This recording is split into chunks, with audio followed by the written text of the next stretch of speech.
Thank you very much. Can anybody perhaps squeeze in just a little bit? We've still got people on the stairs, apparently.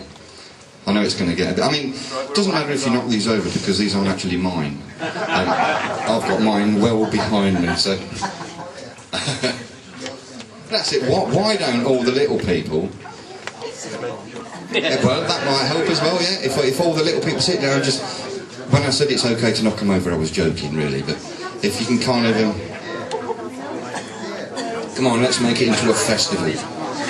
Has anybody got any joss sticks? Come on, we'll do this properly. Okay. Are we all in? No? Well, you can if you like, yeah. We're going to play some really quick stuff in a bit.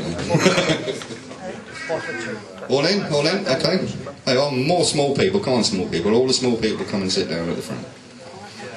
Because when I talk, I actually spit quite a lot and you'll absorb it. Are we there? No, I'm only joking.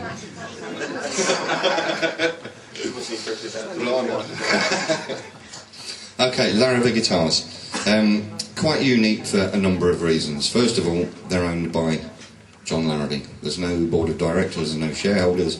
He owns it lock, stock and barrel, which is quite unusual in this day and age when things get taken over. He's, like all guitar builders, he's a bit of a maverick. He's been building guitars for 40 years, and he's said to me, he now builds the best guitars that he can, using the modern production techniques that are available to him. But as I say, he's a bit of a maverick, and I've asked him quite a few questions about various technical aspects, and each time the answers are pretty well the same. I'll explain a little bit about that in a minute. We'll start with his job. His job when he's not in the factory, which isn't very often, is to travel the world and source timber. Because obviously you can't build a good guitar without good wood. And he now literally treks up jungles into some really bizarre and weird places, and he buys huge quantities of tone wood. I got an email from him from India, and it said, I've just had curry for breakfast. He said, I had curry for supper last night, I had curry for tea last night, I had curry for yesterday's lunch and curry for yesterday's breakfast. He said, I'm now going to scare an elephant. And he literally treks into the jungle on the backs of elephants, and he was actually buying rosewood at the time. And when he gets he buys huge quantities, takes it back to Vancouver in Canada, where it's stored, and then he personally grades it. The backdrop we've got behind us is called a log bloom, which are, when they fell spruce, to make the transportation costs low, they float it down the river. And I've seen a picture of him striding out on these, actually looking at the logs, and he buys huge trees. So arguably, even on the lowest entry-level Larrivee, you're going to get the very best tone wood in the world, because he's had first pick of it. What he doesn't use, quite surprisingly, he sells on. And this is in huge quantities, and he sells on to PRS, Fender, Taylor. Some of it even goes back to the Far East, which is kind of a bit of a heavy carbon footprint, really. But he does, and that's his thing. He's a workaholic, really. And his bottom line is you really can't build a good guitar unless you've got the very best raw materials. We'll start at the top and work down. He uses a one-piece neck, and again, I asked him about this, and I said that surely is the most uneconomical way to build a guitar neck. And he said, yeah, it is. And I asked him why he did it, and his answer, you will see there's a theme here. He said, because that's how I think it should be done. He said it's all about, well, I mean, that was it, he put a full stop after it. I had to kind of tease him about it. And he said, it's all about vibration. An acoustic guitar is all about transferring vibrations. And each time you put a join in wood and glue it, the vibrations stop. It doesn't flow.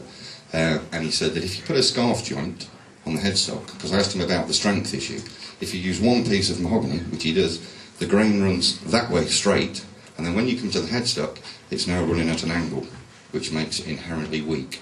And I asked him about the issue with weakness, and he said that if you use a scarf joint on the headstock and your guitar falls over, it won't break on the joint. It'll break either side. He said if one of his guitars falls over, it'll break, but it'll be much more resonant while it's doing it. Which is, I asked him about the headstock facing as well. All his headstock facing on all the guitars are ebony, and they're not dyed. It's just pure ebony. The silver line, stupidly enough, is sterling silver. And I asked him about that as well. Why do you use sterling silver? And he said, well, I think it looks nice. End of. The fingerboards are all ivory. Sorry, ebony. Elephants. Yeah, I've got elephants on the brain tonight. He uses, it's one-piece X, ivory fingerboards, ivory headstock. Ivory, I'm doing it again, sorry. It's been a long week. Ebony.